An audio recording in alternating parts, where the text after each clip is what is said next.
Thank you. Good afternoon. I appreciate the Washington County Public Affairs Forum having this forum for we the candidates, and I also send my regards to my fellow candidates. If I may, I'd like to take a little bit of license and introduce my wife as well, who's with me here today. Her name is Allison. Allison, since not everyone can see you, could you please stand? This is Allison. Thank you. Allison and I just celebrated earlier this summer our 25 wedding anniversary, 25 years. Thank you. We have 3 sons, ages 21, 18, and 15. 2 of our boys are in college, the others in high school. And all of our sons have gone through the Tiger Tualatin School District since we moved into Tualatin in 1993. We also began, as Ted mentioned, a company almost 16 years ago called Game Face. We started this company out of a spare bedroom in our home in Tualatin and dipping into our own savings account. We ran this business and continue to run this business by, in that time, employing about 60 people. This is just an idea that I had. Allison was supportive of me and allowed me to follow my dream in pursuing this particular line of work. And what Game Face does is we advise and consult with companies, large and small, all over the country, on best business practices. Specifically, our main area of focus is the sports and entertainment world, which may seem a little odd since we don't have a lot of sports and entertainment companies in this part of the world. About 99% of our clients are, in fact, out of state. But I tell you this because it underscores the love and the fondness that Allison and I and our boys have for Washington County and for this part of the world. She and I were both born and raised in Washington and Yamhill counties, and we made a conscious decision to not only start a business here, but also to raise a family here. But over the years, as things have changed and as it's become more and more difficult for our neighbors and friends to find lasting jobs and careers, as it's become more difficult for people to start their own businesses, perhaps like we have been able to do, as it's been more difficult for us to see our kids actually stay in Oregon and find opportunity here, as it's been increasingly difficult to see our seniors actually be able to retire and stay in Oregon as opposed to go elsewhere, I decided 2 or 3 years ago, as some of you may know, to throw my hat into the ring and run for the 1st Congressional District. Last year, I was the Republican nominee, and I lost in the November election. I'm gladly throwing my hat back in the ring, I should say, because things are not better than they were a year ago, unfortunately, for my state. We just heard just last week that our unemployment rate is 9.6%. That's 15 straight years above the national average. And if you consider throughout the country, there are 14 million people unemployed right now. There are an additional 9 million people who have part-time jobs but are looking for full-time work.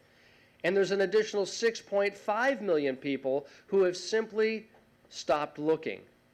So if you do the math with me, ladies and gentlemen, that's nearly 30 million people in our country who cannot find sustainable work to pay for their bills, to pay for their retirement, to pay for their kids' education.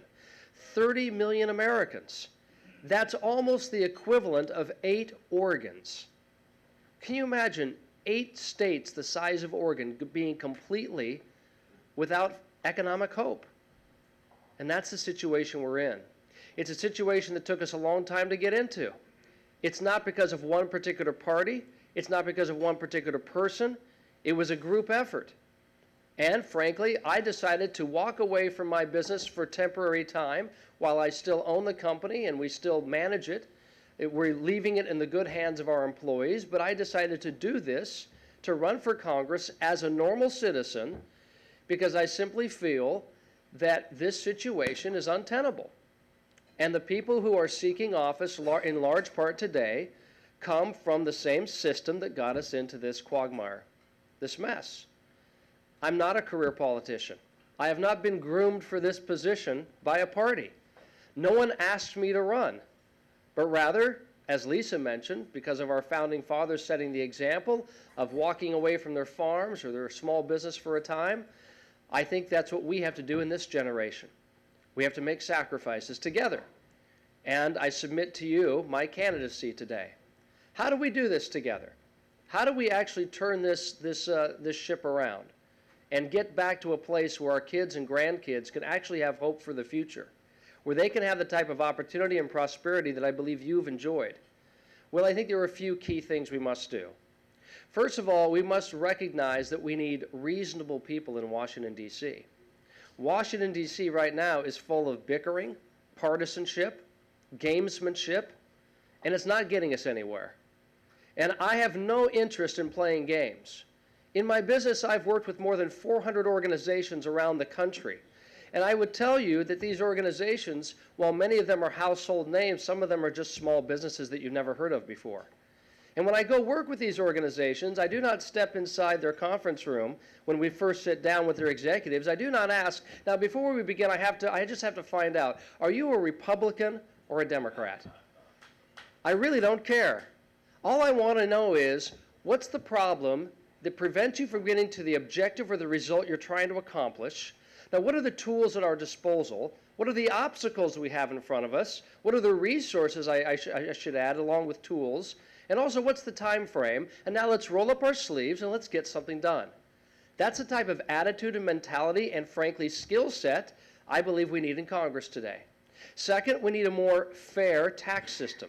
Our tax code is overly complicated.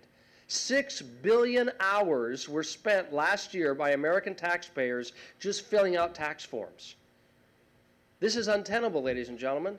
And the only people who seem to benefit from it are the big corporations who have big-time attorneys and lobbyists and accountants who can figure out the loopholes.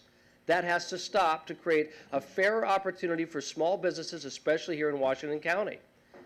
A third thing we have to do is we have to restore to reasonable regulation.